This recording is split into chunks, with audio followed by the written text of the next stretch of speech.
এই মসজিদটি অনেক বছর পুরনো, দেখি বোঝা যাচ্ছে। মরিচের চারাও কিন্তু অনেক বড় হয়ে গেছে। দেন আসসালামু আলাইকুম, স্বাগতম সবাইকে শরীয়তপুর জেলা পেজে নতুন একটি ভিডিওতে। বন্ধুরা, আজকে আমরা আছি শরীয়তপুর জেলা সখীপুর থানা আরশিনগর ইউনিয়ন চরমহিষখালী গ্রামে।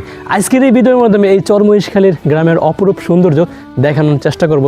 তো সবাই ভিডিওটা সম্পূর্ণ দেখতে থাকুন। তো শুরু করা যাক আজকের ভিডিও।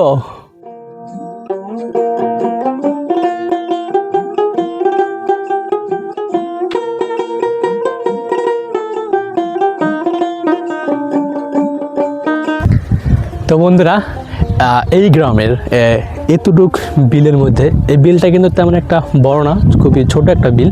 তো এইখানে শীতের মৌসুমে বিভিন্ন শাকসবজি আবাদ করে থাকে, যেমন লাল শাক, ধনিয়া, মরিচ।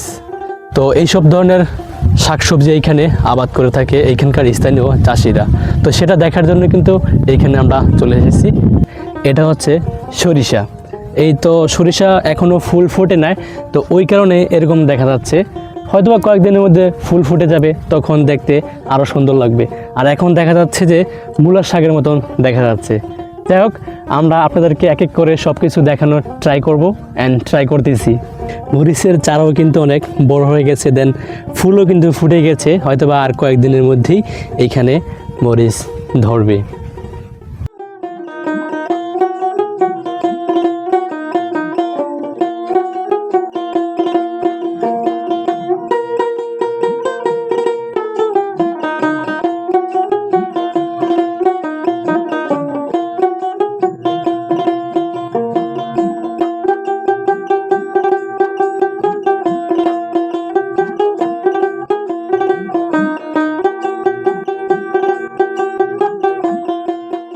তো বন্ধুরা, এখন আমি অবস্থান করছি সর্দারবাড়ি জামে মসজিদ।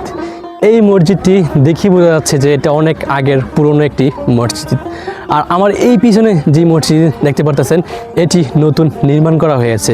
তো যাই হোক, আমরা সেই সর্দারবাড়ি জামে মসজিদের মাঠে আছি। আমরা এখন এই স্থান ত্যাগ করে অন্য কোনো স্থানে যাব, দেখব ওইখানকার সৌন্দর্য। তো বন্ধুরা, এই গ্রামের সৌন্দর্য সত্যি মনোমুগ্ধকর।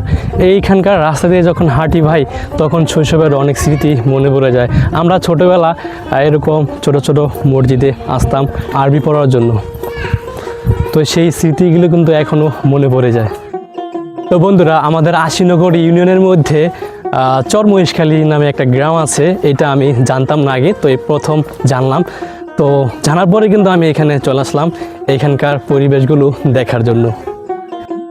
তো বন্ধুরা, আমরা এখন অবস্থান করছি চরমহিষখালী যে প্রাথমিক বিদ্যালয় আছে, সেই বিদ্যালয়ের মাঠে আছি আমরা। তো এই স্কুলের সৌন্দর্য একটু দেখাচ্ছি আপনাদেরকে, তো দেখতে থাকেন।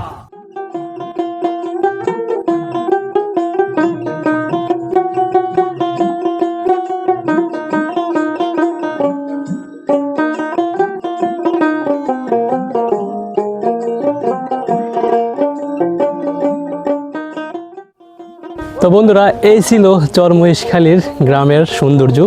তো আজকের ভিডিওটা কেমন হয়েছে অবশ্যই কমেন্ট বক্সে জানিয়ে দেবেন। ভালো লাগলে অবশ্যই লাইক, কমেন্ট, শেয়ার করে দিবেন। তো আল্লাহ হাফেজ।